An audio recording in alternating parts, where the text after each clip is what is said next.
I remember really? when the wall came down, we were so relaxed. It was amazing. Wait. Take me back to this. So there's a time. See, when I was in high school, okay, in the 1980s, I was a freshman in 1981. And back then, we were terrified of war with Russia.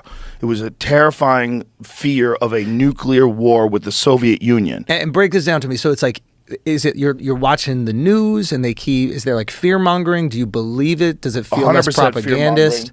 100% there was fear mongering. Look, it's always been, if it bleeds, it leads in the news. Yeah. You know, we talk about how bad the news is today, but the reality is, like 5 o'clock news, when you get home from work, it was always the worst shit that happened. Double homicide in Brooklyn. It's always the worst shit of the day. And also out of perspective, because it's the worst shit out of millions and millions of people, right? But the big one was always Russia. And you would see the Soviet Union, and, you know, you would see their leaders, and you would see their army, and it was terrifying. They were the last great communist empire, you know, before China, right? Before China really blew up militarily. Back then, we weren't worried about China. Everybody was worried about the Soviet Union. And you felt fear as 100%. I talked to my wife, and she's younger than me, and she felt the same thing. And some of my other friends, I asked them, they grew up in different parts of the country, and they were like, oh, yeah, everyone was scared of the fucking Russians, man. Like, there was all those movies like Red Dawn, where the Russians invade, we kick their fucking ass, send them back home. You know, that was what everybody was afraid of. And then the wall fell.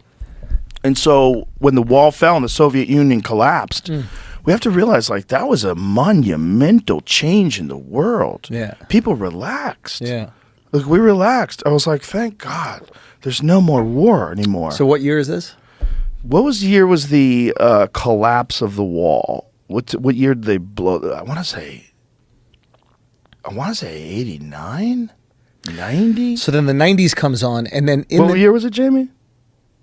89. Okay, so 90s. So the 90s come along, and no one's worried about war anymore. Yes. Is there a cultural apathy? Because well, the there's 90s... a lot of bad things were made in the 90s. Some of the worst American cars that have ever existed were made during the 90s. We got real sloppy in the 90s. I look at, like, one of the things I look about with America, like how in tune America is what's their cars like? What's their cars like? So Space Race produces some of the most beautiful cars ever. Space Race and psychedelic drugs.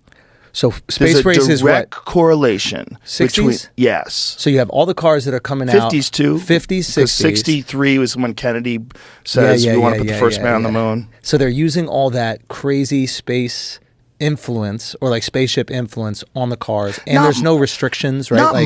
Not much space influence, really. I mean, some of these big, like, what is it, the big Cadillacs and stuff like that, they look like a fucking spaceship, they do, right? Yeah, the old ones. And there was no restrictions, right? Like, you didn't have to go, okay, it has to have this much gas mileage, right? None of that. You could just make whatever the fuck you wanted to make, and then. Okay, so that goes away, and then psychedelics are 70s.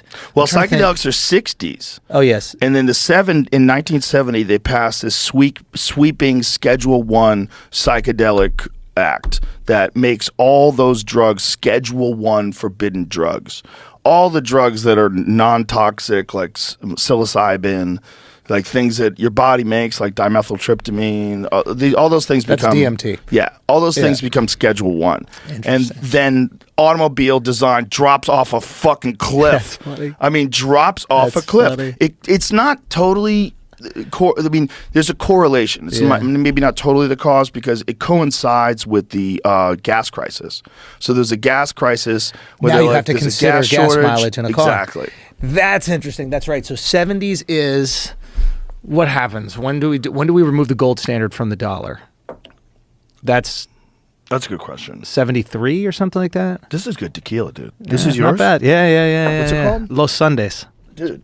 It's good, right? Tasty. The repo is crazy. Yeah, it's very tasty. Yeah. I was prepared for some fucking antifreeze. No. That's good. They're legit.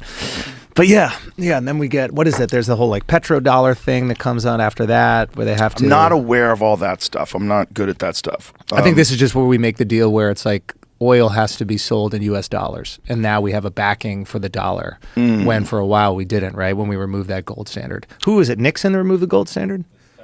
71.